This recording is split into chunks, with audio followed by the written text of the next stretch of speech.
Hi everybody, and welcome to my Crafty Mind for You. It's Lori. I mentioned to you before that I was going to be doing a tutorial, or rather a tutorial, on how to create this little box, this 3x3 ATB artist trading box. Now this was gifted to me in a swap, and I noticed that a lot of women, I mentioned in my other video, have been creating these little ATBs using two pieces of cardstock, maybe whatever kind of paper they're using, boxes from cereals, different types of material. And an easy, quick way to make this box is just a one-step cut by using the large ledger, I guess you would call it, file folder. If you have these. If you don't, you can get them at the Dollar Tree, fairly inexpensive. I think you get 6, if I'm not mistaken, in a pack for $1, so that's really a good deal. So I went ahead and I created one, and I'm going to show you exactly the way that I found easier to do than this one here. This is my template.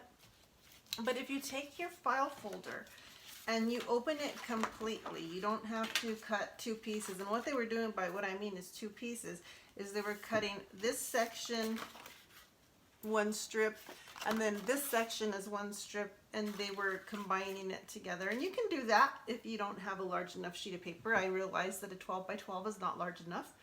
And so then you would have to use two papers, because you actually need 12 3/4 to get a 3x3, or at least a 12 1/2 piece of paper, and 12 by 12 is not going to cut it. So if you have file folders, or if you have a cereal box that is larger than a 12 by 12 paper, you can do this in a one-step process. So all you're going to do is where your file folder normally folds is where it's going to be the easiest to draw your 12 3/4 inch line in the center. And the reason I say use this as your center is so you won't have this weak, see that?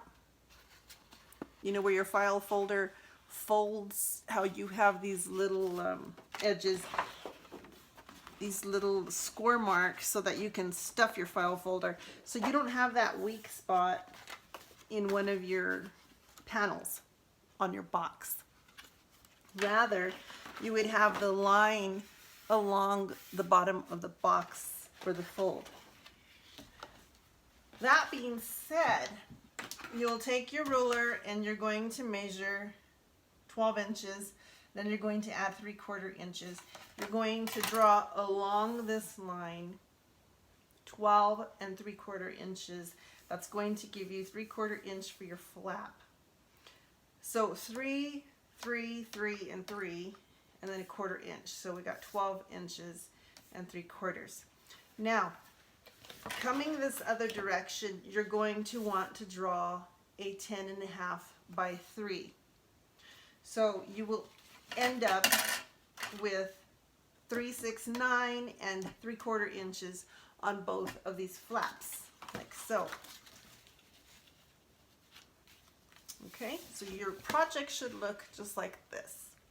You're going to add flaps on the very last one, so you're going to have 3-inch square and then add 1 1/2 so that you have your 3/4 inches on each side for your flap. And then also the one that would attach where you would have normally cut here. Now I already cut mine out, but I wanted to show you what your drawing would look like. And unfortunately, I don't know how to do digis, so I don't know how to create this so you could print it out, but this is just something you can follow. It's very simple instructions, especially being that this line is already drawn for you.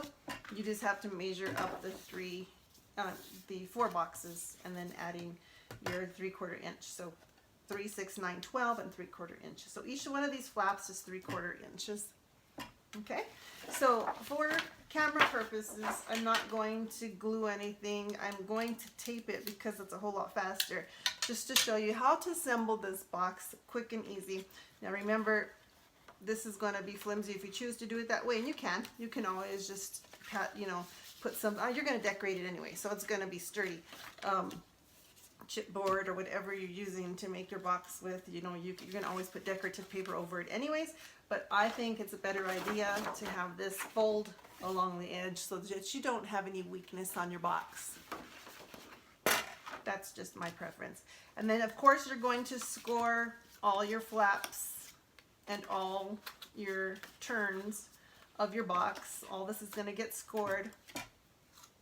Okay, so let's just start putting this little box together. So it's very simple.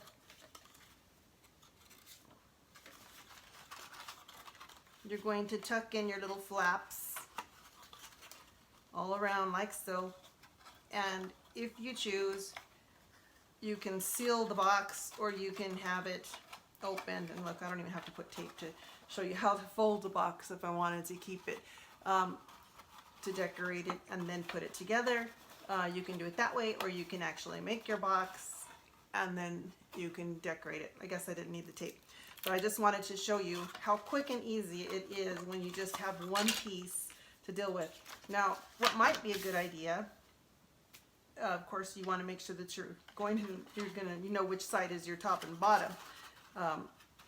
Depending on what side you're going to use for your top, your bottom, it could be easier, and this is just a suggestion, I just thought of it now, to decorate each individual piece before you make and assemble your box. So once you've cut everything out, it's easier to just go boom, boom, boom. Of course, making sure again that is this a side that I'm using here? Are these my bottoms, or is this going to be, my top, my bottom? Hope I didn't confuse you.